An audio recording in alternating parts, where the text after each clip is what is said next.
অবশেষে সেই ঐতিহাসিক মুহূর্তের সাক্ষী হয়ে থাকলো গোটা দেশ। 22শে জানুয়ারি প্রধানমন্ত্রী নরেন্দ্র মোদীর হাত ধরে অযোধ্যায় উদ্বোধন হলো রাম মন্দিরের।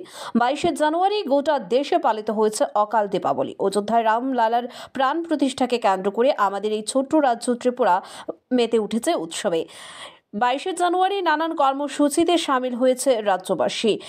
আইজিএম চৌমুহনীতে মাতা ত্রিপুরা সুন্দরী মন্দিরের নারায়ণ চক্রবর্তীর জ্যেষ্ঠ কন্যা নয়না চক্রবর্তীর পক্ষ থেকে দুস্থ মানুষজনদের জন্য খাবার বিতরণ করার ব্যবস্থা করা হয়। সংবাদ মাধ্যমের মুখোমুখি হয়ে নয়না চক্রবর্তী জানিয়েছেন, রাম মন্দির উদ্বোধনকে কেন্দ্র করে এই ক্ষুদ্র আয়োজন করা হয়েছে।